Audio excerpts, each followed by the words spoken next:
السلام عليكم ورحمة الله وبركاته. الحمد لله. மூன்றாவது தராவீஹ் முடிவடைந்திருக்கிறது.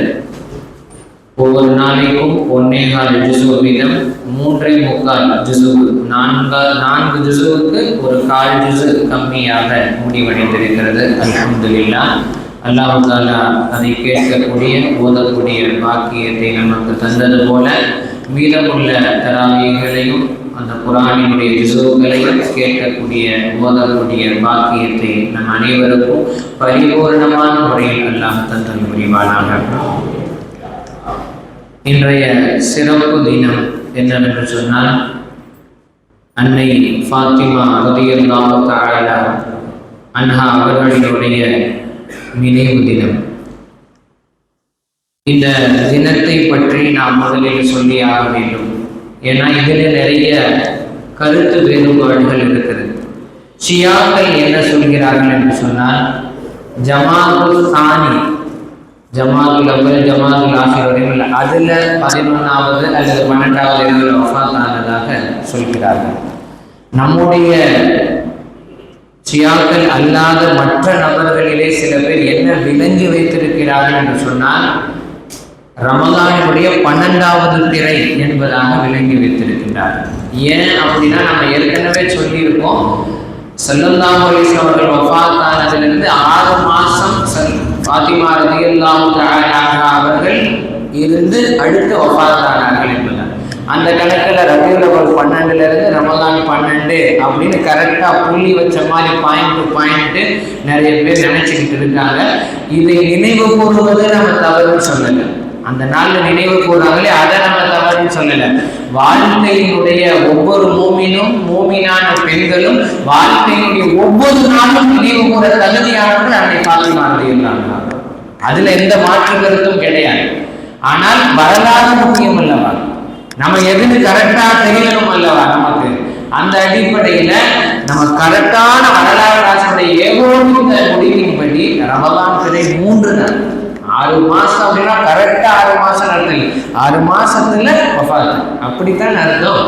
அதனால இன்றைக்கு இமாம், இதுக்கு நான் ஆதாரமா சொல்லினேன், இல்லைன்னு நிறைய பேர் சண்டைக்கு வந்துடக்கூடாதுல்ல. இமாம் ரஹபி, வரலாற்று ஆசிரியர்கள் மிக முக்கியமானவர்கள். இமாம் ரஹபி ரஹிமஹுல்லாஹு தஆலா அவங்க சொல்றாங்க, 24 அல்லது 25 வயது தான் ஃபாத்திமா ரலியல்லாஹு வஃபாத் ஆகும்போது. அது எந்த நாள்ல அவங்க வஃபாத் ஆனாங்கன்னா ரமலான் பிறை 3. அதிலும் குறிப்பா சொன்னாங்க அன்னைக்கு செவ்வாய்க்கிழமை இரவு அதுல வஃபாத் ஆயிருக்காங்க. இந்த விஷயத்தை இமாம் இப்னுல் அத்தீர் ரஹிமஹுல்லாஹ், இமாம் வாக்கிதி ரஹிமஹுல்லாஹ் போன்ற வரலாற்று ஆசிரியர்கள் இன்னும் நிறைய பேர் இருக்காங்க. இவங்க எல்லாம் ரொம்ப முக்கியமானவங்க. இவங்க எல்லாம் உறுதிப்படுத்துகின்றார்கள், இதற்கு தோதுபடுகின்றார்கள்.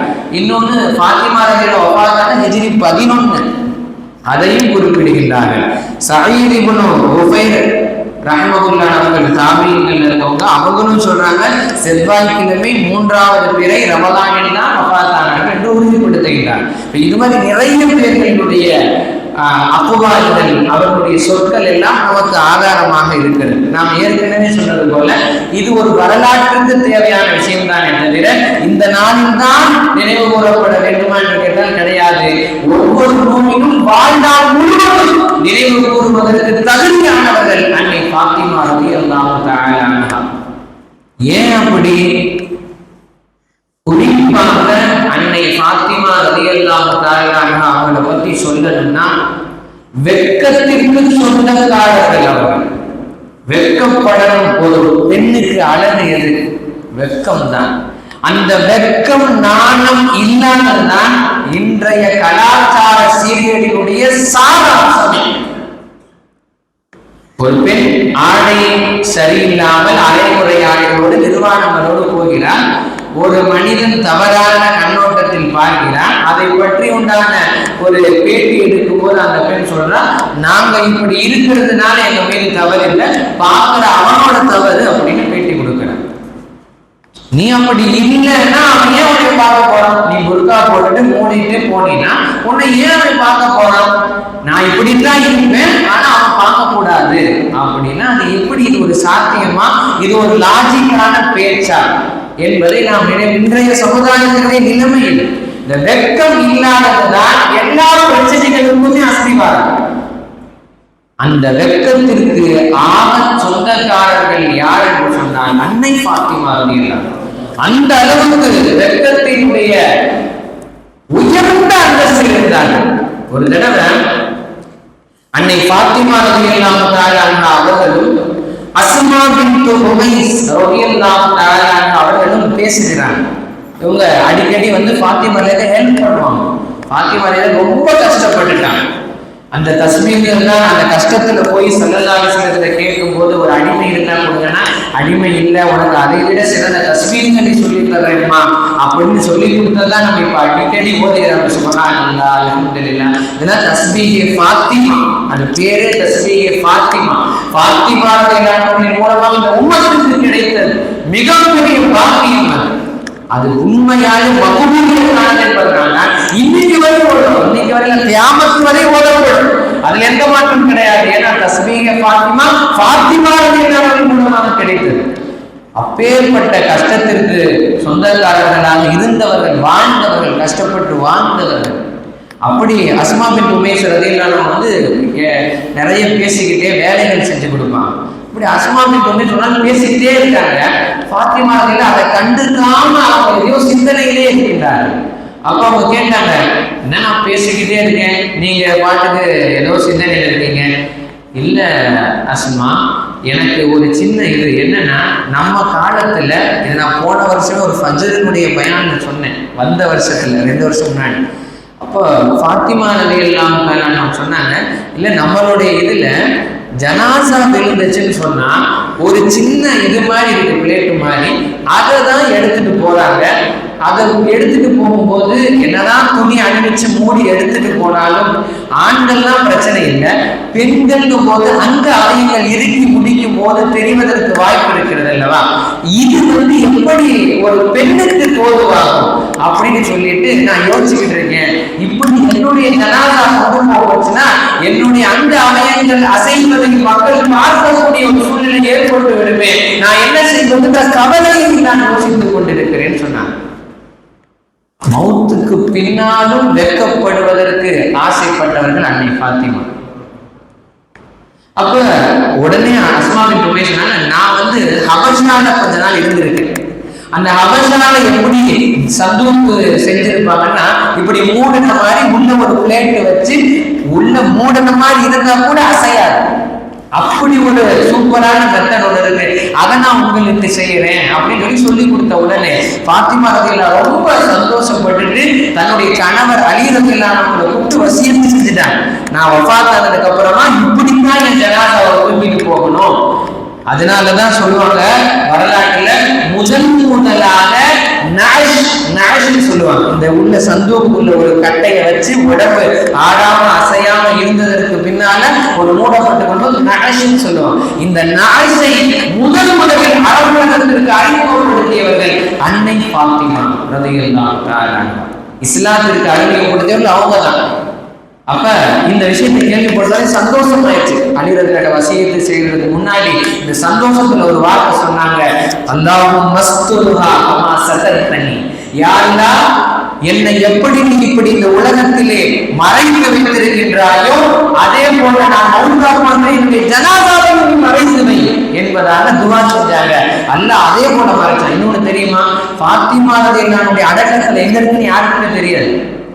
அவங்க இரவில் அடக்கம் செய்யப்பட்டார்கள். அவருடைய அடக்கஸ்தலம் எங்கிருக்கிறது என்பதே சர்க்கான விஷயம். அங்க இங்கெல்லாம் நிறைய பேர் சொல்லுவாங்க, அது உண்மை அல்ல. எங்க இருக்குன்னே தெரியாது, அதுதான் உண்மை. எங்க இருக்குன்னே தெரியாது, யாருக்குமே தெரியாது. பாத்திமா துர்பாவப்படி என்னுடைய ஜனாசாவை கூட யாரும் பார்த்துடக்கூடாது.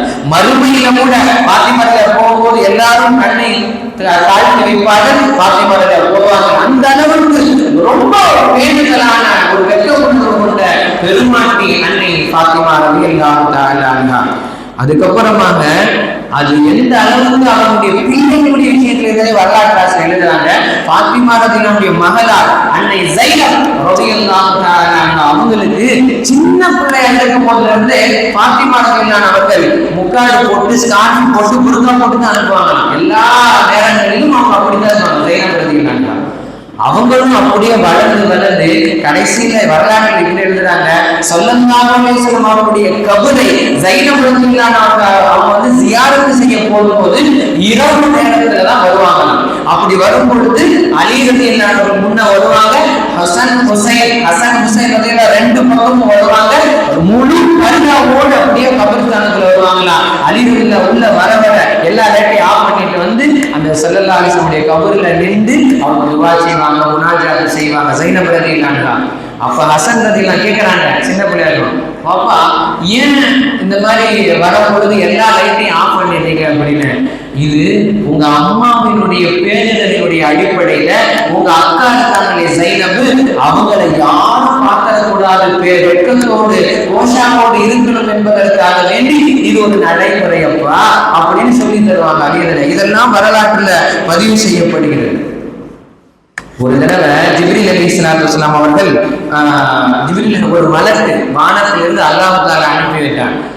நபி ஸல்லல்லாஹு அலைஹி வஸல்லம் அவங்கள்ட்ட வந்து ஒரு பாத்திரத்துல எண்ணெய் இருக்கிறது. எண்ணெய்னா சுவர்க்கத்தில் இருந்து கொண்டு வரப்பட்ட நறுமணமான எண்ணெய். அதை கொண்டு வந்து கொடுத்துட்டு அல்லாஹ் தஆலா உங்களுடைய மகளார் பாத்திமா ரலியல்லாஹு தஆலா அவர்களுக்கு இதை பரிசளித்தான், அன்பளிப்பாக கொடுத்தான். இது அவங்கள தலைக்கும் உடலுக்கும் தேய்த்து கொள்ள சொல்லுங்க அப்படின்னு பாத்திமா ரலியல்லாஹு வந்து அதை ஒவ்வொரு தடவை தலைக்கு தேய்க்கும் போதும் மதீனாவே அந்த வாசகத்தை உணர்வது என்பதாக எல்லாம் வரலாற்றிலே பதிவு செய்கின்றார்கள் என்று சொன்னால் எந்த அளவுக்கு இறைவனுடைய உகப்பை பெற்றவர்களாக அன்னை பாத்திமா ரலியல்லாஹு தஆலா அன்ஹா அவர்கள் இருந்தார் என்பதை பார்க்கிறோம். இன்னொன்னு நபி ஸல்லல்லாஹு அலைஹி வஸல்லம் ஆக முக்கியமானது, எந்த பயணத்திற்கு போறது எதற்கு போயிட்டு வந்தாலும் மஸ்ஜித் நபவிக்குள்ள வந்து 2 ரக்காத் தொழுது நேரா பாத்திமா ரலியல்லாஹு அன்ஹா அவர்களுடைய வீட்டுக்கு தான் போவார்கள். வரலாற்றுல இப்படி ஒரு விஷயத்தை எழுதுறாங்க, நாயகத்தினுடைய உதடுகள் அதிகமாக முத்தம் பதித்தது அன்னை பாத்திமாவுடைய வெற்றி என்பதாக எழுதுகின்றார். அந்த அளவுக்கு அன்னை பாத்திமா மீது ரொம்ப பாசம். ஆயிஷா ரலியல்லாஹு அன்ஹா இந்த விஷயத்துல அறிவிக்கிறாங்க, நாங்கெல்லாம் மனைவி மாதிரி உட்கார்ந்து இருப்போம், பாத்திமா ரலியல்லாஹு அன்ஹா உடனே செல்லலாறு துள்ளி குதிச்சு அப்படின்னு தான் மகளை வரவேற்பதற்காக எந்திரிச்சிருவாங்க. அவங்க மீது அவ்வளவு பாசம். அவங்களுக்கு இவங்க மரியாதை மாற்றி மாற்றி மரியாதையோடு அந்த பாசத்தை பரிமாறிக் கொள்வதை பார்க்கும் போது எங்களுக்கு புல்லரிக்கும் என்பதாக அன்னை ஆயிஷா ரலியல்லாஹு அன்ஹா அவர்கள் சொல்கிறார்கள். அது மட்டுமல்ல, நாயகம் ஸல்லல்லாஹு அலைஹி வஸல்லம் ஆயிஷாவுக்கு ஒரு சின்ன சிகாயத்து பண்றாங்க, முறையிடுறாங்க. என்ன நீங்க எப்ப பார்த்தாலும் மஸ்ஜித் நபவிக்கு வந்த உடனே நேரம் பொண்ணு வீட்டுக்கு தான் போறீங்க, எங்களெல்லாம் கண்ணுக்கு தெரியலையா அப்படின்னு கேட்டாங்க ஆயிஷா. அப்ப ஸல்லல்லாஹு அலைஹி சொன்னாங்க, நான் பாத்திமா ரலியல்லாஹு வீட்டுக்கு ஏன் போறது தெரியுமா, மின்ஹா அஷும்மு ராயிஹத்தல் ஜன்னah, பாத்திமா ரலியல்லாஹு அவர்கள் வந்து சொர்க்கத்தினுடைய வாசத்தை நுகர்ந்து கொண்டே இருக்கிறேன். ஏன் தெரியுமா, சொர்க்கத்திற்கு சொந்தக்காரன் பெண்மணி இந்த உலகத்திலே உங்களுக்கு மத்தியில் நடமாடி கொண்டிருக்கிறார்களா, அவங்க சொர்க்கத்துடைய வாசனை நுகர்றேன் அப்படின்னு ஸல்லல்லாஹு அலைஹி வஸல்லம் சொன்னதை எல்லாம் வரலாறுகளில் பதிவு செய்யப்படுகிறது. சில பேர் இருப்பாங்க வரலாற்றுல முக்கியமானவங்க, அவங்களுக்கு ஏதாவது ஒரு சிறப்பு பேர் கொடுக்கப்பட்டிருக்கும். அப்படித்தானே, யாராவது ஒரு பேர் இருக்கும், அவங்களுக்கு ஒரு சிறப்பு பேரை ஏதாவது கொடுத்துருப்பாங்க. அவங்க வீரத்தை, அவருடைய தன்மையை, அவருடைய இதெல்லாம். பாத்திமா ரலியல்லாஹு இயற்கையிலிருந்து அவருக்கு இருக்கிற எல்லா பெயருமே சிறப்பு பெயர் தானே, ஒண்ணு மட்டும் இல்லை, இது அதுன்னு சொல்ல எல்லா பேரும். ஒரு சிலதை மட்டும் சொல்றேன். அவங்களுக்கு பத்தூல் என்ற ஒரு பெயர் இருக்கிறது. பத்தூல், இந்த பத்தூல்னா என்ன அர்த்தம் அப்படின்னு சொன்னா, நபவி ரஹிமஹுல்லாஹ் அவர்கள் சொல்கிறார்கள், இந்த பத்தூல்ன்ற பேர் உலகத்திலேயே 2 பேருக்கு தான் சொந்தம். ஒண்ணு மரியம் அலைஹிஸ்ஸலாம், மரியம் அம்மாவுக்கு சொந்தம்.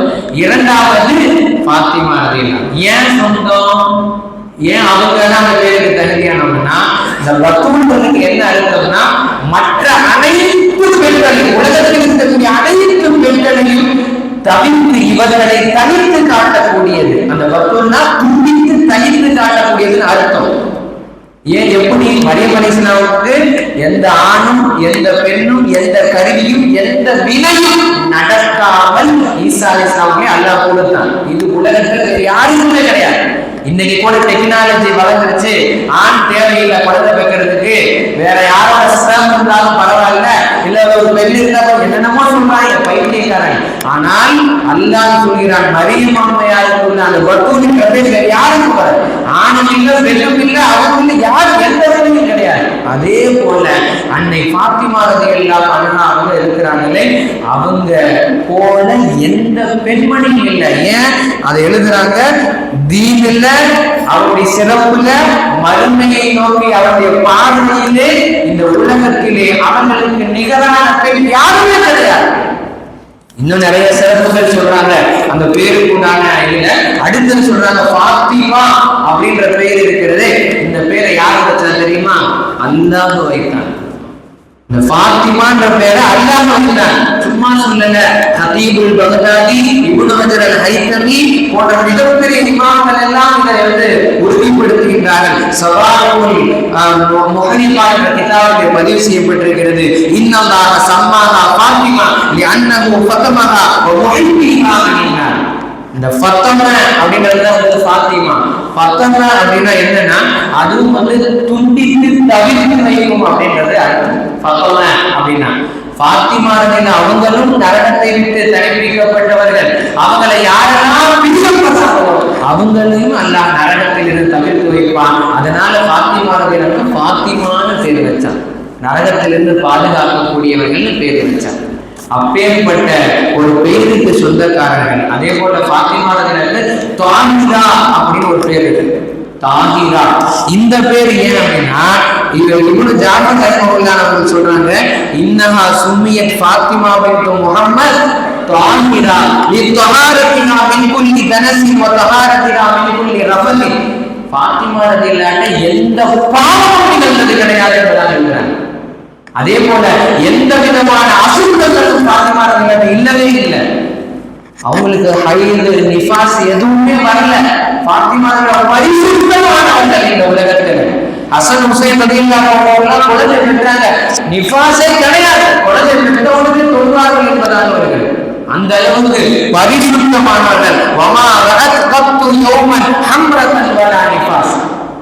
எந்த அவர்களுக்கு மாதவிடாயோ நிஃபாஸோ எதுவுமே ஏற்பட்டதில்லை என்பதாக வரலாற்றில் பதிவு செய்கிறது. இதனாலதான் அவங்களுக்கு அல்பதூர், இந்த உலகத்துல எந்த பெண்ணையும் அவர்களோடு ஒப்பிட்டு பேசவே முடியாத அளவுக்கு சிறப்புக்குரியவர்கள் என்பதாக அவர்களுக்கு ஃபாத்திமா, பதூர், தாஹிரா என்ற பெயர்கள் எல்லாம் இருக்கிறது. எனவே அப்படிப்பட்ட மிகப்பெரிய சீதேவி அவர்களுடைய நினைவு தினம். அவர்களுக்காக இன்ஷா அல்லாஹ் யாசீன் ஓதி இன்ஷா அல்லாஹ் துஆ செய்வோம். அதோட தலைவருடைய அவருடைய தந்தையும் வஃபாத் ஆகிவிட்டார்கள். அவர்களுக்கும் இன்ஷா அல்லாஹ் யாசீன் ஓதி துஆ செய்வோம். அல்லாஹ் தஆலா அந்த அம்மையாரினுடைய பெருமாட்டியினுடைய பரக்கத்து கொண்டு அல்லாஹ் நம்முடைய பெண்களுக்கும் அந்த சீதேவியுடைய வாழ்க்கையை நசீபாக்குவானாக. நம்முடைய பிள்ளைகளுக்கு கியாமத் நாள் வரை வரக்கூடிய நம்முடைய சந்ததிகளுக்கு அல்லாஹ் தஆலா பரிசுத்தமான ஒரு வாழ்க்கையை நசீபாக்குவானாக. சுவனத்திலே அன்னவர்களோடு இருக்கக்கூடிய பாக்கியத்தை நம்முடைய வீட்டு பெண்களுக்கு அல்லாஹ் தந்தல் புரிவானாக. வாஹிரு தஅவானா அல்ஹம்துலில்லாஹி ரப்பில் ஆலமீன். அஸ்ஸலாமு அலைக்கும் வரஹ்மத்துல்லாஹி வபரகாத்துஹு. பிஸ்மில்லாஹ்.